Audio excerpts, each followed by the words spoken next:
Welcome to another edition of your baby mama's favorite podcast, We Ain't Them. I am your host, Rasan, one third of We Ain't Them, of course.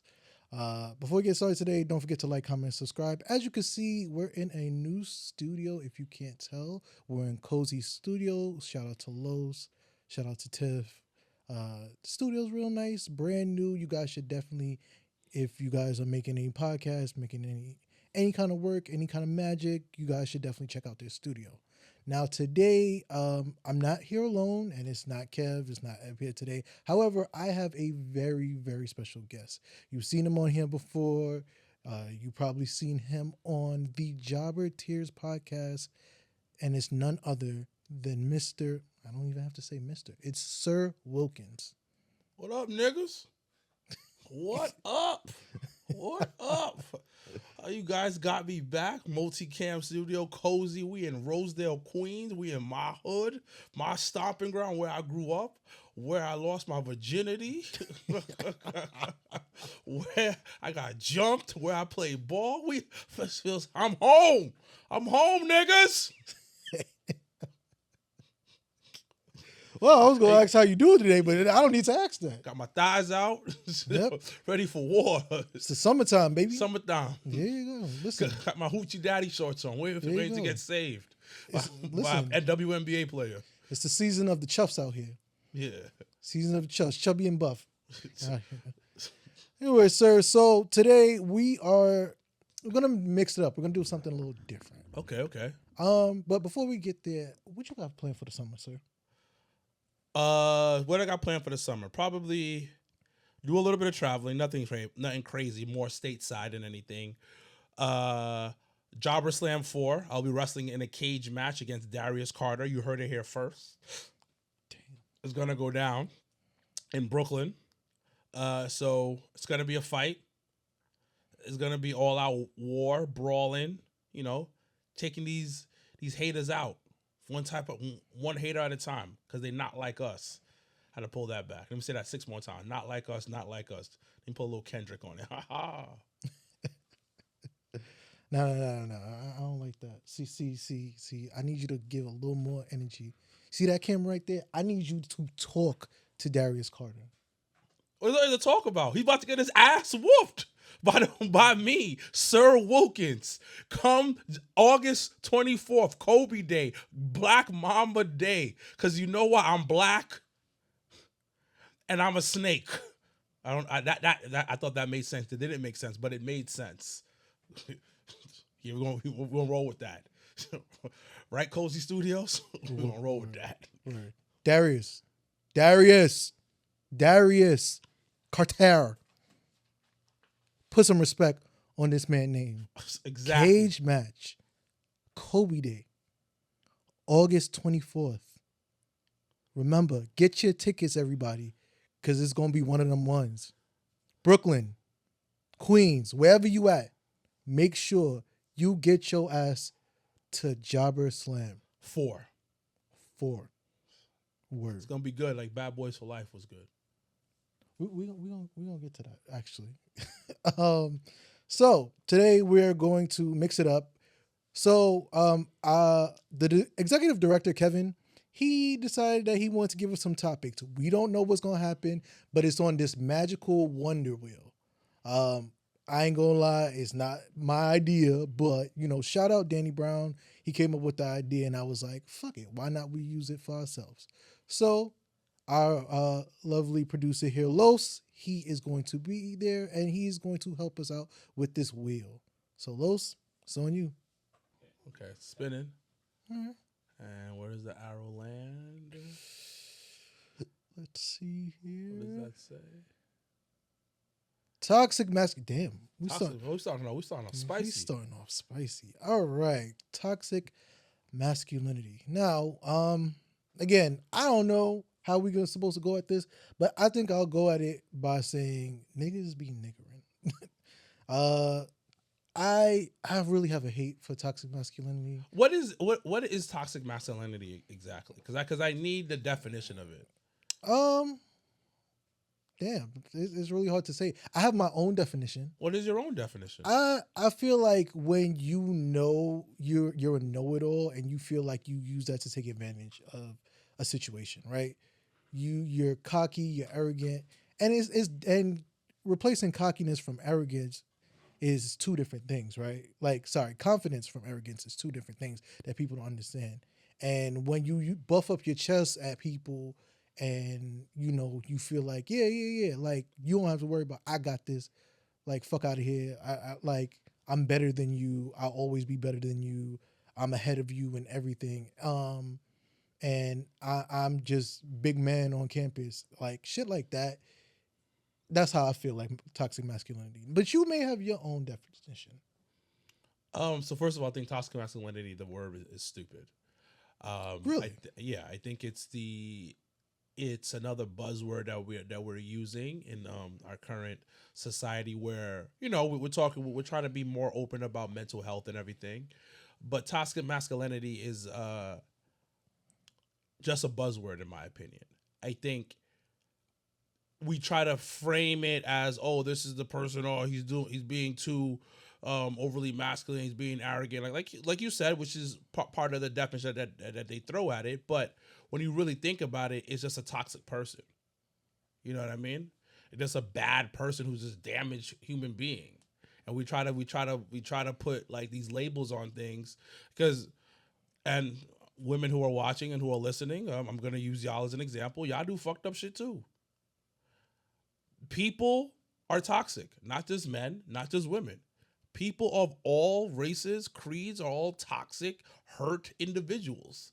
So this whole label of toxic masculinity, yeah, he wants to raise a family a certain type of way. He has tons of problems from the family that he grew up in, the places that he grew up in, and he's passing it down. Tons of trauma that's encompassed inside of him. You know what I mean? So I think that's always been I'm like, yo, all these motherfuckers is bad people. Like, we stay trying to like put these labels and say like, is this particular gender has the problem? Nah. Toxic masculinity is a buzzword. That's it. That's all it is. I mean, I see your point. I definitely agree with you. I feel like especially like there's like a stretch on it, right? It could be homophobia, it could be misogyny, it could be different things like that. So I do see your point because it is a buzzword. It really is a buzzword when you think about it in hindsight. Niggas and bitches is toxic. That's what it comes down to. Niggas and bitches is toxic. You know how many bitches I know, and I'm gonna use this word, these bitches out here that are homophobic? True. And nobody be talking about that. There's a lot of women who are homophobic as shit. I see your point. I definitely see like your point. homophobic. They want a man to do a certain type of way. All that toxic masculinity that they be like, oh, that's toxic. That's what they want. Oh, and if you don't like what they're saying, you're deemed sassy. Yes. That's if you call a dude gay because he doesn't like you, nigga, that's toxic. Oh yeah. If you call a dude gay because he does a thing that you don't 100% feel is a certain type of way, that's toxic. And it goes back to what I originally said on before the segment started. Niggas and bitches is toxic. So if we're going to use a buzzword, it should be NB toxic. Niggas and bitches toxic. I really don't have no comeback for that because that's a very good point. Because like we all be like, oh, like this gender war shit is the corniest shit in the world. Granted, it gets plenty of views, clicks, all of that. You're engaged. I'm in a situation, but before that, yeah, you dated. Uh-huh. You dated great women. Mm-hmm. You dated okay women, mm-hmm. and you dated shitty women. Mm-hmm. It's across the board. Men and women are fucked up individuals. You just gotta choose which motherfucker you want to procreate with, you want to stick your dick inside of, you want to put the pussy on top of that matches your toxic that you can deal with. I mean, I ain't gonna lie. I talk shit about like being toxic, but I mean, I was young. I know the experience of being toxic a little bit. I talk mad shit. I do, but I've had moments. Listen, I wasn't great to every woman. You're a human being. That's how you learn. I was out here slinging dick like it was cocaine to random bitches. Random bitches. Story time. Random. This is the most toxic thing I could ever do in my life. Never forget this day. And I've told this story probably on my on my other podcast, but I'll tell it here. All right. So I used to work in nightlife. Promoter, door guy, bartender, all that shit. Met this shorty doo-wop. I felt lonely, nigga. I felt lonely. I felt absolutely lonely one night. And I wanted to bag something so I could feel good about my soul. All right, I respect that. This is disgusting. This is disgusting behavior. But I was like, I haven't had nothing in a while. I'm going to bag something so I can feel good about myself. Feel good about my self-esteem. Horrible. Scooped it up. Took her out on a date the next day. Did the nasty. We slapped some bellies vertically. Horizontally. It was a good time. Never spoke to her after. And then I think I texted her to apologize, but then I just felt guilty for myself. I wasn't texting her to apologize of my toxic ways for her. I did it for myself. Then we fast forward, ladies and gentlemen, about 8 years, maybe 10. My brother gets sick one day, really sick. He's ended up in the hospital. Body's about to shut down. He's in ICU. I'm the next to kin for my brother. It's late night, 11 p.m. I'm pulling up because, that's my brother. I'm going to spend the night, sleep on the couch for him because that's my blood. I pull up. The doctors, they already know me, but there's a new nurse there. I tell the nurse, I go, hey, so-and-so is my brother. I'm the next of kin. I'm here to spend the night here. How is he doing? Blah, blah, blah. Shorty looked at me and said, so you don't remember me, do you? I said, bitch, what are you talking about? Who are you? She goes, Wilkins, are you serious right now? I said, huh? And then I go, oh yeah! I didn't remember who this bitch was. So I go into my brother's room. I tell him the story. He's like, yo, you don't know who she is? And then I looked back and I said, oh, that's the girl. Damn, bro. Toxic. Horrible. But I'm human. She didn't meet my toxicity. I've been played before and I got that karma back. God, don't throw that shit back at me again. But I did it before.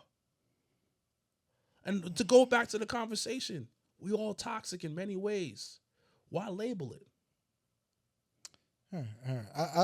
All right. You know what? Since you did story time, I guess I'll be fair and do story time myself. Let's listen. All right, so let's talk about the time that I had some, but I was in two different situations, right?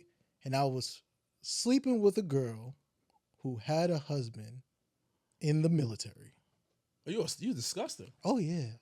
But I mean, to be fair, we was on the same page. So it wasn't necessarily nothing crazy, right?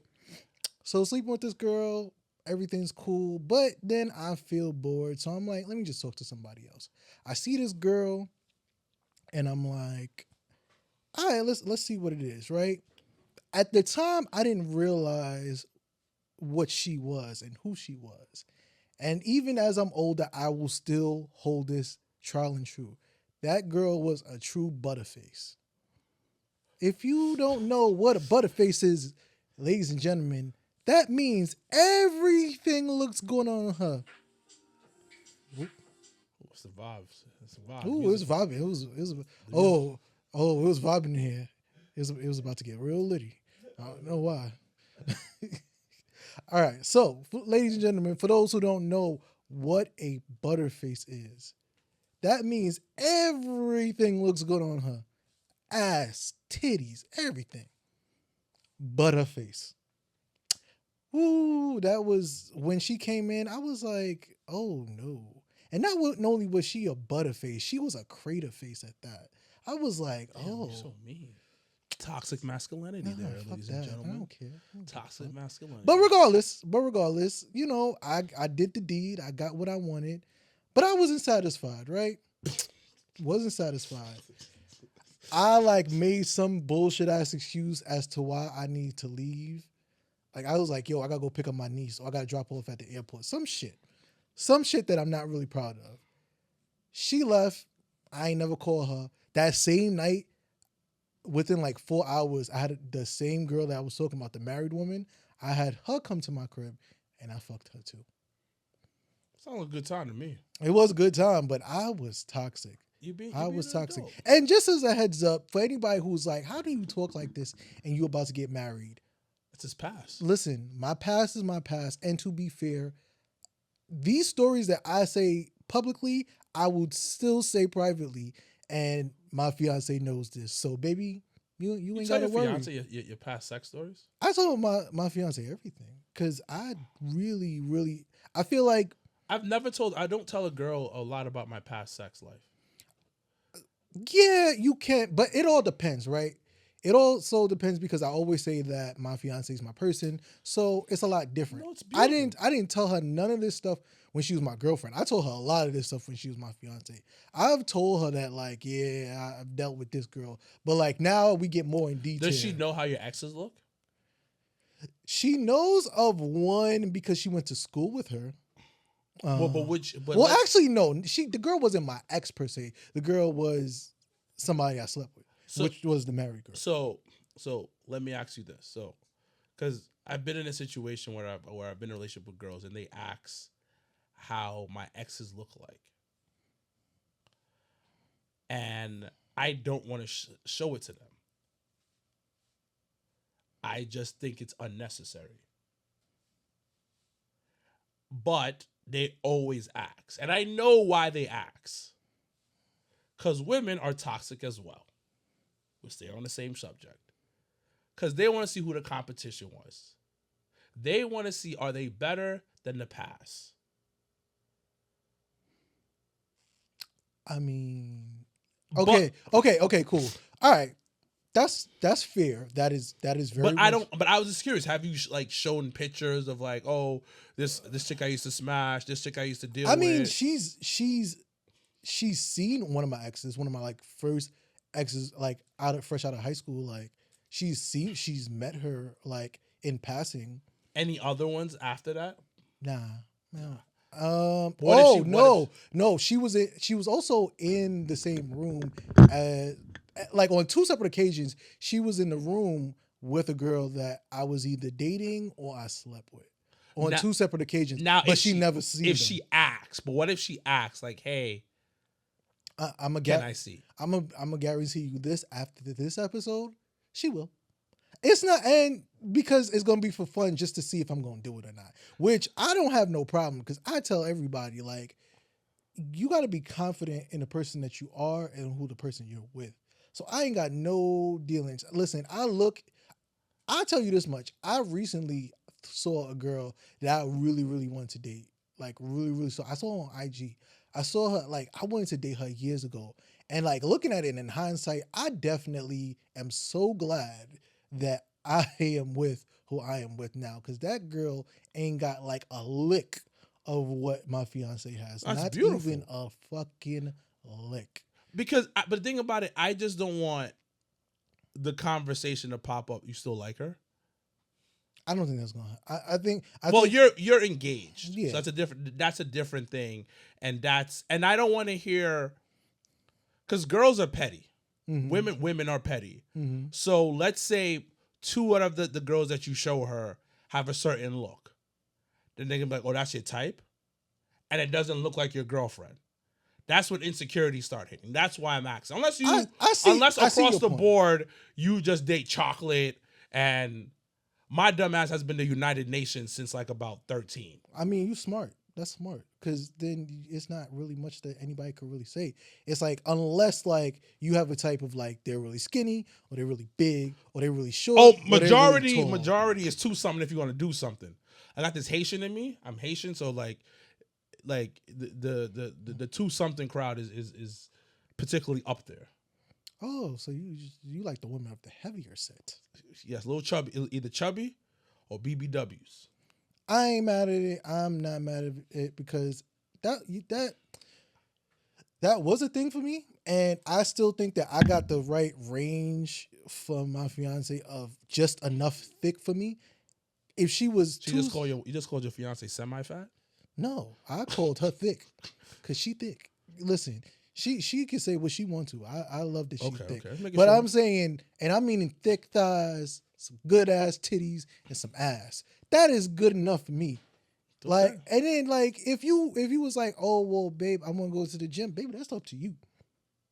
Like, as long as you don't get thin, because then I'm like, no, I'll deal with the thin. Thin doesn't bother me, cause as I work in the fitness industry, that's my shoot job, so I know what the health benefits of being in shape, but it's not always the size of things. But I do enjoy the curvier, delicious, thicker women. But you know, if they slim, it's a good time too. It's weird, but then it's not enough meat. It's not exactly. I'm not being enough, fed. It's not enough to hold. It's not enough to appreciate. Like I enjoy laying on titties. Exact. Oh my God, people don't understand the power of a good titty. Oh man, I enjoy laying on quality titties while being caressed. Hold me, bitch. Exactly. Hold me. Exactly. People don't get it. People do not get it. People think that it's a joke. It's really not. Yeah.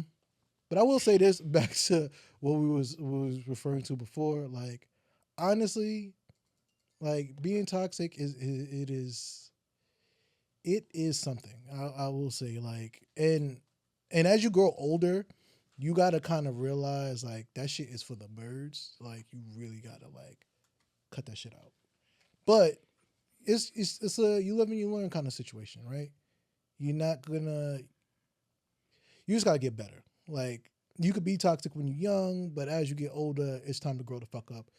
Put your big boy pants on. And women, don't be petty. Don't be ain't shit either. Like y'all gotta do better. So, next topic. Woo, we sweet. Like a cop car. Word. Oh, look at that. Wrestling talk. Wrestling talk. I think this is the only time we're gonna actually do wrestling talk, per se. All right, so this I'm hoping that this gets released within the weekend. So Forbidden Door is this weekend. Mm-hmm. I know that one thing that people like to complain about is that there are way too many matches on a card, right? Especially on a Sunday. How do you feel about, like, what is your medium for like a pay-per-view? A medium for a pay-per-view should be no more than 8 matches. Nigga, I am old. I am fucking old. I do not need to be up to 12 a.m. to watch a wrestling show. Especially when next day I have to go to work. We talked about it before I even got here in pre-production. I'm in my mid-30s. Today I went to go play basketball. I felt like I got hit by a truck after I played basketball. And I work out consistently. But I worked out, went to play basketball like I used to do back when I was younger. Like, I lifted some weights, played some ball. I can't do that shit anymore. So when it comes to a pay-per-view that has 12 matches and they have no time limit, because it's what it seems like a lot of times, bruh, no, cut that shit down to 8, solid 8. The first 3 matches got like a 10-minute time limit, and that's it. Like, why are these shows so long? Especially on a Sunday. All right, so I see your point. I definitely see your point. So I was saying this because I feel like it's true. If you're gonna do something like this, the pay-per-view that with the 8 o'clock slot should only be 9 matches. If you're doing the 7 o'clock, which they do, which is the 0 hour, do 3 matches on the 0 hour, right? If you're gonna fix that up, right?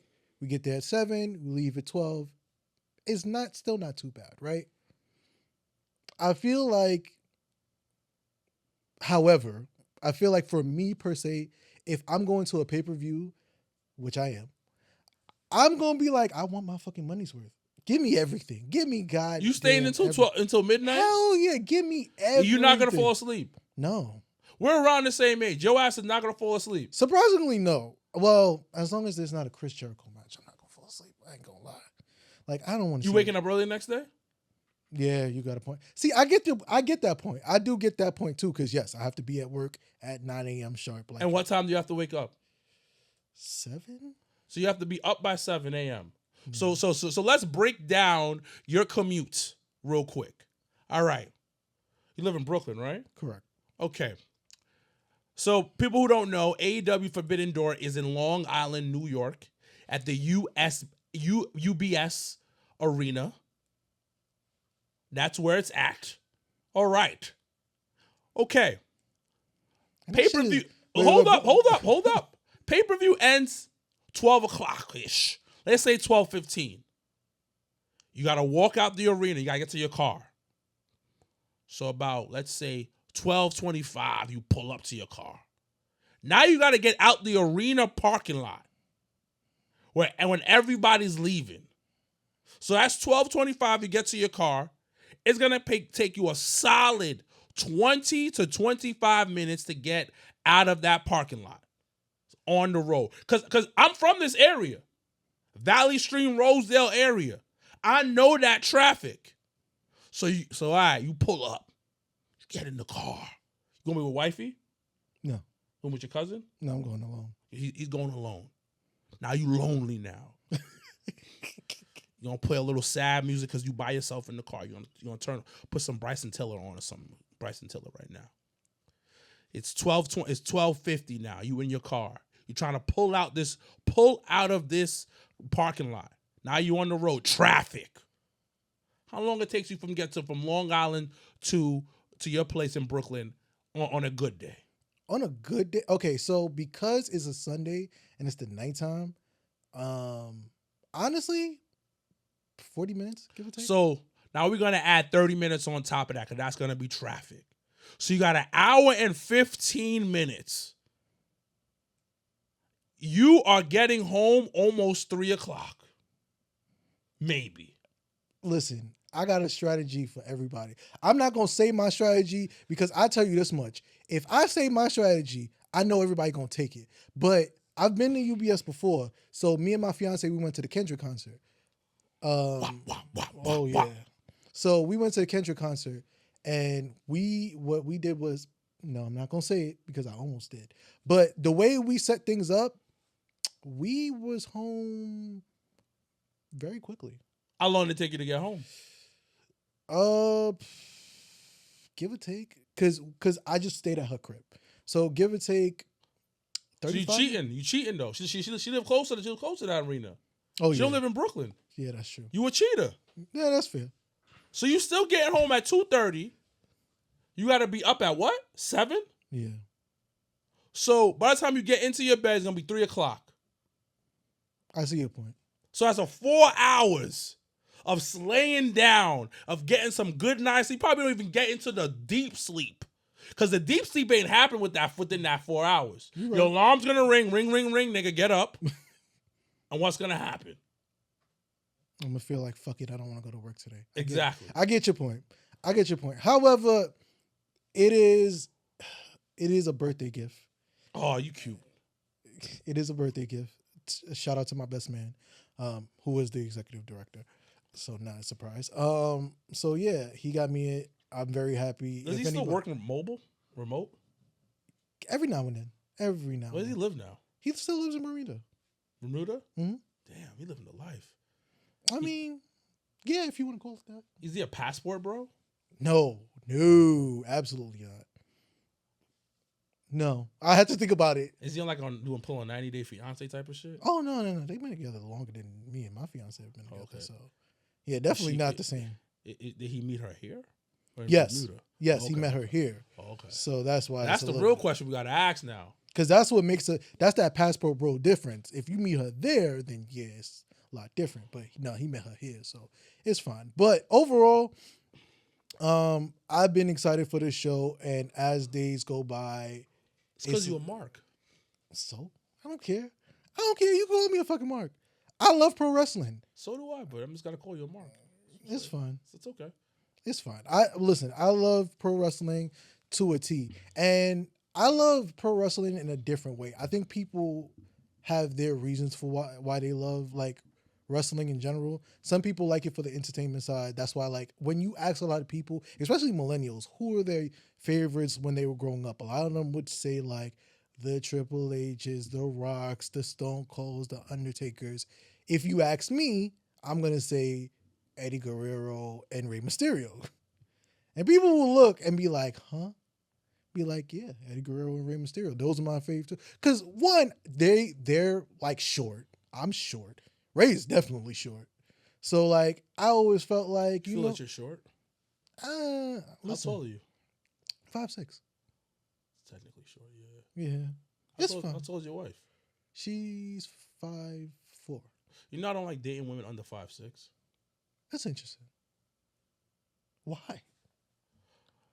I'm 5'10" on a good day. So I feel I don't want my child to be short. You know what's crazy? I don't want my son to be short. You know what's crazy? You would think that, but like my little cousin, who is way taller than me, his parents were short. He's like 6'4". I'm not taking those chances. Listen, I'm not taking those chances. Even my executive director, he's what's it called? I think. Well, I don't know. I don't really know his story, but his mother's short. His mother's pretty short. She's like she was my height. Did you meet the mailman? Rest in peace. Huh? Did you meet the mailman? No. Oh. May his mom rest in peace. So, but yeah, his mother was really short. So, and he's like 6'3", 6'4". So it's not like the recessive genes can happen. Recessive genes can happen. I'm not taking that chance though. I can respect it because you have to understand. I've done this research. As being an average man, average black man, I have to work 3 times as hard as everybody else. So what you think? I'm shorter, so of course I gotta work even more. I didn't deny that, and you understand the struggle. I mean, to be fair, I have once tried to date somebody who was 5'10". Maybe she was 6 feet. Who knows? Now 5'10", 5'11", that's peak. That's my kind of party. That's and we can wear the same sneakers. Word. Listen, man. Anyway, let's go back on topic because it's ridiculous. So overall, I'm very happy. I know a lot of people like to complain about AEW and certain things. I just feel like you're not gonna love everything about AEW. You're not gonna love everything about WWE. You're not gonna love everything about New Japan. You're not just gonna love it. I just feel like you're gonna love what you love, right? Mm-hmm. If I like Coke and you like Pepsi, I don't give a shit. I really thought you were gonna say Coke. You talking about cocaine? Listen, all right, cool. If you like cocaine and I like heroin, listen. I mean, that shit is much harder, but it's a lot different. Coke is wild. Heroin is wild though. If you like heroin, that's a wild thing. All right, fine. Like you should die. What? If you should like what? Heroin, you should die. Like heroin is wild. Heroin is extreme. It is like heroin is like when you really think about it, like, and I feel bad for people who get addicted to it because you can never not be addicted to it. Like it changes the chemistry of your body. Yeah, that chemical. Chemical, and then the thing about it too, you're addicted to heroin because you're using needles to enjoy it. That is definitely. That's literally what you're doing because you have to be addicted to put a needle in you on purpose. Like this isn't a doctor doing it. My nigga, like, you gotta be... Like, you literally take... Like the rubber band, you tie it up, you be high as fuck, and they still get it in right. Yeah. Like, the hit you must get. I don't wish that on my worst enemy, son. But it's just like we're all going off subject, but cocaine, like you can kind of get off cocaine because you smoke coke. You smoke cocaine, coke. No, like you sniff coke, you smoke crack, you inject heroin. Yeah. So I'd rather smoke crack and sniff coke than do heroin. And I still wouldn't say necessarily about the crack thing. Sniffing coke is fine. Let me not say that, because I know certain, like some of my former students watch this. Do not take drugs. Do not take drugs. No, drugs are bad. I don't do drugs. I definitely don't do I'm drugs. borderline a straight edge.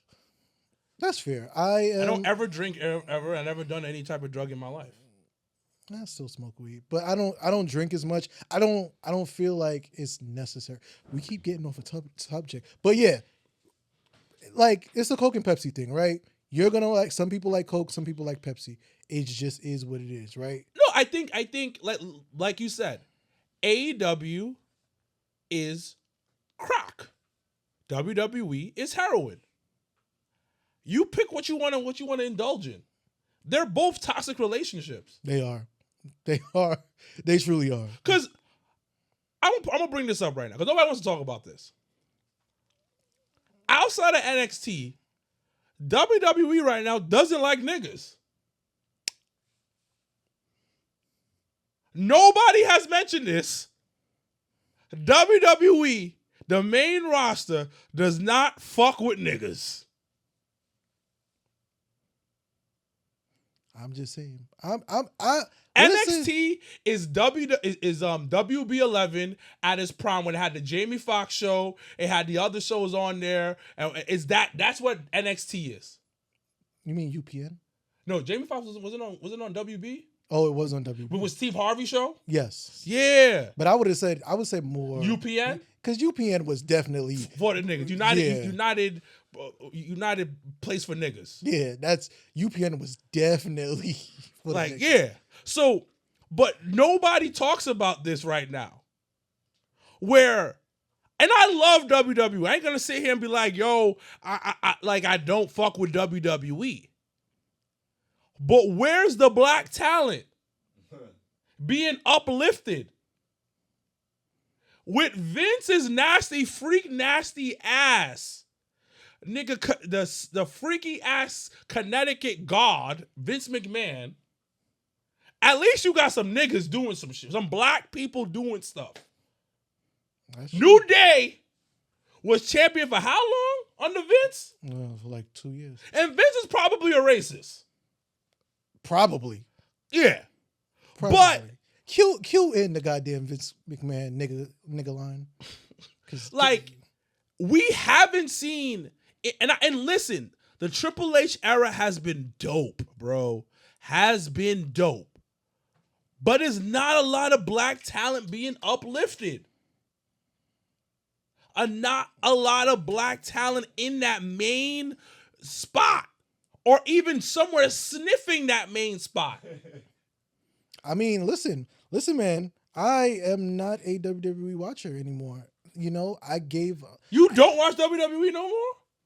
Matter of fact, okay, let me not lie. I will watch NXT because they have a lot of my favorite wrestlers in it. Because like Javon Evans is probably one of my favorite wrestlers because I loved him as, you know, Jay Malachi. Mm-hmm. So I like, listen, sometimes there's this thing where people be like, oh, you got to support the wrestlers no matter what company they go to. And that's a true fact, right? Because I really do like Jay Malachi. I really think he has a lot of talent. And I think if there's one talent that I think AEW had in the clutch of their hands when he was on Dark, it was Jay Malachi. They definitely could have done a lot with him. Mm-hmm. He had it. I don't really care for Trick. I'm going to be honest. You don't care for Trick? He's very entertaining, but... You know what? That's the thing. I know why. Because he's still very green. He's not ill in the ring. Exactly. Like, I like Carmelo Hayes. So, okay. Now, the only black person I've seen is Carmelo Hayes, right? Mm-hmm. Because that's because he scorched NXT. And then Obafemi right now. currently. But Carmelo Hayes is on the main roster. Yeah. So you did. So it's I outside of know Carmelo. that. Outside of Carmelo is not too many brothers doing things. Now you can argue Jade and Bianca, but they're not really in the mix like that. They're more on a tag team because they're using Bianca to get over Jade. Yeah, that's the whole point. Well, which is fine, but I kind of have my whole little thing about that. But what's your little thing? Speak on it, black man. To be honest with you, it's not that I have a thing against Jade, right? I feel like what she did was what she wanted to do, right? She went to AEW. She did what they tried to push her as hard as possible. And people will say, oh, they did it. I'm sorry. They made her a champion for over a year. Mm-hmm. The only other person they did that for is Kenny Omega, the Young Bucks, and MJF. So they thought she was a fucking prize. Oh, and Sheeta. But it's fucking Sheeta. Like, they really made everything diverse. Like, your long reigning champions was like very mixed. Yes. It wasn't like, oh yeah, it was just a bunch of white people of the lighter hue. Let me say that. So it was something different, right? However, personally, I feel like she did what she did. She went to WWE, and people just they like to discredit AEW, and I don't feel like she gives a lot of credit to AEW because let's call it for what it is. Originally, she wasn't supposed to go to AEW. Well, what happened? Originally, she was supposed to be in WWE, but what happened? They told her, "Oh, this is your family. You can't do what you want to do. This is your family." So, I'm gonna give you some pushback on that one. She did the thing because she understood what was important to her, which was family, right? Which is fair. And she needed more leverage. So she went to AEW, got the leverage that she needed. The one thing about Jade, she looks like a $1 trillion. Exactly. Not $1 million, not $1 billion. So it's like $1 trillion. Like, Jade is just looks like money. And she knows that. Of course. But also, I also think she felt that the ceiling was reached at AEW. Which is interesting because she was only TBS champion. Yes, that's but the thing about part. It, do you think they would have made her women's champion? I feel like here's the thing. If she did all that training in the performance center to get better, why couldn't she have done the same exact thing in AEW to get better? Because it wasn't required. Because let's look at on a bigger spectrum, and let's use this. If I'm on a team where there's no standard, I am not going to do anything to better myself. I see what you because there's no standard. And I'm not saying the wrestlers there suck, but there's no standard of excellence for the wrestling. Or there is no what it is, what's the word I'm looking for?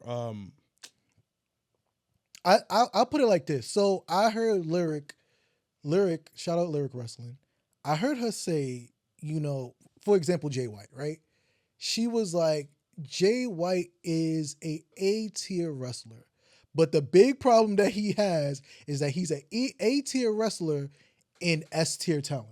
So, okay. So that's what I'm saying. There's no level of standard, there's no standard, and there's no system in place. That I agree with. It doesn't matter how good you are. And one thing I love basketball. Especially 2000 to 2010. That's my era of basketball. And Kobe's my favorite basketball player of all time. Why did Kobe Bryant be so excellent? Why was he so good at what he did? Because there was a standard. He played for the Los Angeles Lakers. There's a standard there. There's a tradition of winning. That's number one. Number two, he wanted to be like Michael Jordan. That's his standard of excellence. Then there was a system in play that he could play in that made him better, which was the triangle offense by Phil Jackson. Now, Jay didn't have a system in play at AEW. There wasn't a level of excellence when it came to professional wrestling there. They had phenomenal wrestlers, but the overall thing is this is not what we we do this here, not this. When you go to WWE, let's talk about WWE. WWE has their own style of wrestling, correct? True. And that's their standard. True. You can argue that it's not that great.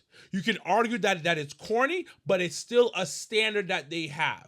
And you can excel at that and become better. So you go into that system knowing what the standard of excellence is. And then you go, this is a system to get to that standard of excellence.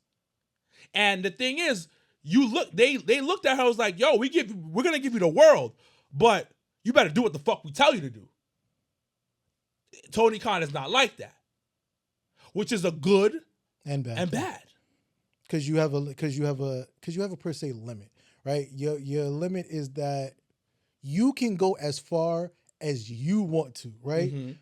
A good example. I remember y'all was talking about Mercedes, right? A couple months ago, right? Mm-hmm. About where she is now, where she was. Let's look at where she is now. Let's look at the turnover, right? I guess she saw the flack for what it was, and I don't know what happened over the last couple of months, like ever since Double or Nothing, but that switch has turned up times 5. Like, she's everywhere. You really can't miss her. She's out of the Celtics games. She's doing appearances all over the place, which she was already doing, but she's now doubling up on it. Now she's in CMLL, which she always wanted to do. Now she's injured, but she's doing everything. The injury may have screwed her over, but when she came back, she's like lightning right now. So now let's talk about that, because that's a great point. So she knew the standard that was there at WWE. She saw what the top people were doing a bunch of interviews all over the world, doing this premiere. So she goes to AEW and said, I'm your champion. So I need to be here, and here with the belt promoting this company. She already knew the standard. So now she's trying to bring the system over. So that's where I think why she's doing that, because now I'm champion. I know what the standard was at WWE and what was the expectation is when you're the champion and you're the top person. I'll tell you a quick story before we move on to the next subject, because my man over there is like, yo, when are you guys gonna show up about this wrestling? So when you remember I was signed to Complex for a little bit, Yeah. and I always tell this story. Me and my co-host, shout out to Alex Queen of the Ring, we went to we're doing a day in the life of Bianca Belair. This is, by the time we meet Bianca at her hotel, this is probably about, give or take, like 1 p.m.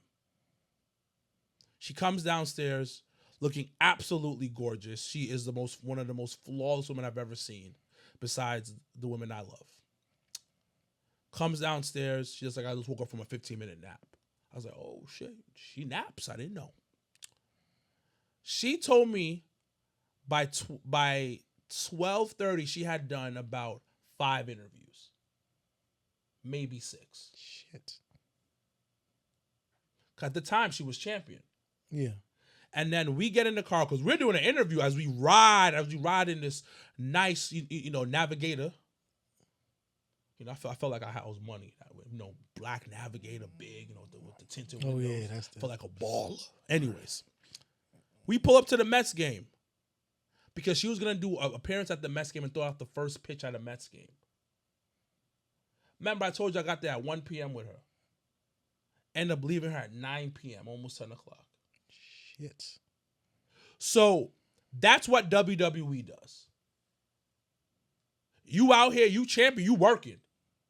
That's the level of excellence. That's the standard at WWE. And I think that what you're talking about is Mercedes bringing that standard over to AEW. I think I see what you're saying, but I also think that Swerve is also doing it too. But yeah, I know people have their little fusses and qualms about Swerve, but the one thing that AEW is doing that WWE, I don't give a fuck what anybody says, is doing right by a black champion, actually making them black male champion, right? Because you could say what you want to about the Kofis, you could say what you want to about the Biggies, like they were champions. Even Lashley was champion. But guess what? You didn't necessarily feel their reign as much as you wanted to. You felt the moment. And I always tell people this, and people don't like it, but it's a reality. You guys enjoyed the moment of Big E winning, of Kofi winning, of Lashley winning. You enjoyed those moments. Those are feel-good moments. Does anybody remember the in-between of that? You know what's funny? You say that. It's kind of like hearing Dr. Martin Luther King's I Have a Dream speech, and you're like, damn, this is great. And then you go out and then you go down the block and it's like whites only. Exactly. That's exactly what it felt like. It's like, yo, what is the necessary action from it? And what Swerve is doing is actually walking, talking, moving, doing everything like a champion. People don't like it sometimes, yeah, but these feuds, like, there's no reason why Christian Cage should be as good as he is at his age.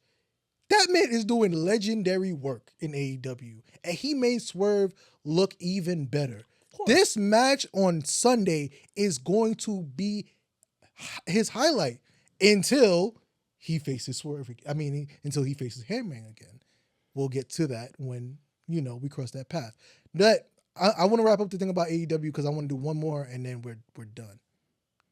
Cool with that? All right. One more. But it's not going to be that long, promise. All right. I love AEW. I love everything that they do, and I love that. Listen, motherfucker. I'm a WWE guy. That's fair. Love them. That's love fair. Them. And there's nothing wrong with being a WWE guy. I'm an AEW guy. But do a show called WWE versus AEW. Oh, if we did that, that'd be interesting. But as long as we're not doing the whole viewership kind of thing, let's just talk about, if we're talking about the wrestling, the storyline, stuff like that. The other stuff, because somebody said it, her name is Danny. She's from Black Girls Wrestling. Mm-hmm. She said it best. These billionaires do not pay me a goddamn dime out this goddamn viewership. So it don't matter to me. Everything else kind of matters to me. The quality of the wrestling is what matters to me. You know what? And that's why we differ. Quality of the wrestling does matter to me, but I really prefer the storyline. Well, and I think that's why me and you differ. I feel like me and you could just do something about that in general. Yeah. And we'll get to that. We'll get to that. So one more topic and we'll be on the road. Matter of fact, let's not even do it. I want to talk about this because it just happened today. Let's talk about Nepo baby Bronny. You mad, nigga? Oh, listen, okay. There is people mention it a lot. There's a lot of nepotism in sports. There's a lot of nepotism like in industries and businesses and stuff like that. Yeah, you're right. But in this case, this is the one case where I'm like, what in all the fucks?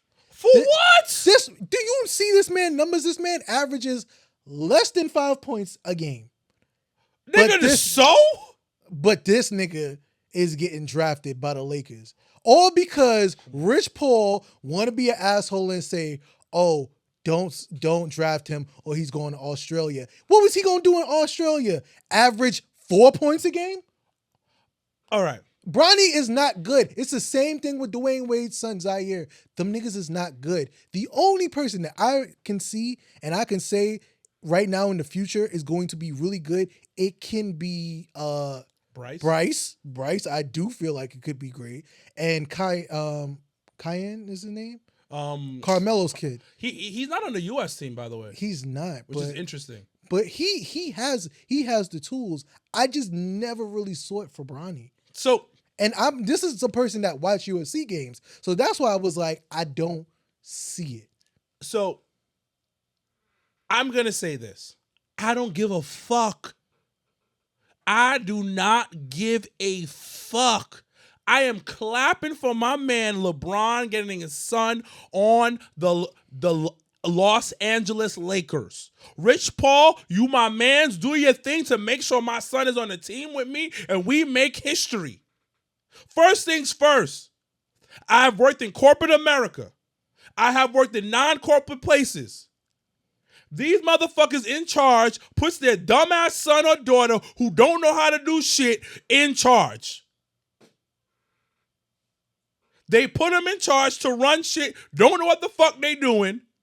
They try to swim, but they drown, and they fuck everything up. The NBA is full with nepotism. Now, you are absolutely right, my black man. You are right. Bronny ain't do shit in college. Ain't do nothing. Not a thing. But you know what?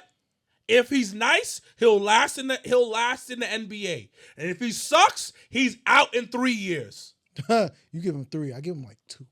He's out in 3 years. So let him get drafted. Go play for the Lakers for like 10 minutes. A game, maybe 5, maybe 10 minutes. It's probably gonna be like 5. Yeah. Because Pippen Jr. I think Pippen Jr. is way better than him. Yeah. And he don't get minutes. No playing time, because he suck. And KJ too. K Martin kid. He's all right. He's all right. He gets like decent amount But of I minutes. can tell you he could play better than goddamn Bronny. Yeah. But the thing about it, it's one of those things where it's like, yo, either he's gonna swim or he's gonna drown. That's literally what it is, because his dad can't protect him forever. Now, if he gets better, becomes that guy, great. But how rarely do you see somebody who averages 4 points a game? He almost died the year before. I'm not using that as an excuse because he wasn't even a top 20 player in high school. He was top 100. He was top 50. Yeah. The nigga almost had a heart attack. I get that. Died. I get that. So did Sharif O'Neal, but he ain't get, what's it called? Didn't he have medical conditions? Guess what? He didn't make it. He went undrafted. But you didn't see Shaq, who is a legend, by the way, didn't go off and say, why y'all ain't pick up my kid? Why y'all ain't pick up my kid? Because Shaq does not care. LeBron cares. That's LeBron bullshit. had no daddy, my nigga. Do you understand what niggas with no daddy go through? Because they want to make sure their son has a better life. My dad died when I was 8. I can't wait to have a little nigga that look like me running around here. Big ass head, mad muscular. Nigga gonna have a better life than I did. I mean, that's important. That is yes, and he's giving that kid his better life, and he wants to play with his son. But then I can retire, drive off in the fucking sun, because you know what I did? I broke history. I get that. I just feel okay. So let's jump from basketball to football, because it's gonna be real quick. Let's look at it right now. Right now, currently, who was he number 2? Number 2 draft in the NFL draft. Marvin Harrison Jr., right? That boy know how to fucking ball. Jerry White's son was I think it was number round 2 or round 3. And he was good, but it's not like Jerry Rice is gonna look at the 49ers and say, y'all better draft him. Y'all better draft him. You're missing the point. The point is LeBron has the Lakers by the balls. Oh, he does. And he's literally telling these niggas, hey, you're going to do what I tell you to do. And also, this is my son. You're going to take care of him. You know how many friends I have hired at my shoot job? And I'm trying to get another one so I can overpay him. Because he's my man. If my brother knew how to train, was halfway decent, I'd hire him. Because I believe in putting people on. Now, the thing about it, the cream always rises to the top. If Bronny sucks, he's out the league in 3 years, like I said. I give him 2. All right. So I definitely want to do a part 2 to this. Yeah. Because this was fun. This was mad fun. But we got to wrap up for now. Thank you, Sir Wilkins, for coming on. We're going to do this again. We're going to do this again real soon, because I do like this wheel thing. And we did not get to a lot of points that I think would be really good to talk about. It's because we both long-winded. Oh, yeah. We old. We old niggas. We old niggas in the game. But with that being said, don't forget to like, comment, and subscribe. Please support. Please support We Ain't Them. Please support Jabba Tears. Please, please, please get your tickets for Jabba Slam 4. You guys are missing out. August 24th. You gotta come see Sir Wilkins in action. And plus, come see some other wrestlers. Come support the black wrestlers. And bring some dollars. You gotta listen. They all deserve it. Yeah. They all deserve it. I'm about to end this because I'm hungry. Oh yeah, it's over. With that being said, I've been your host, Rasan. That's been Sir Wilkins, and we'll see you guys on the next one. Peace.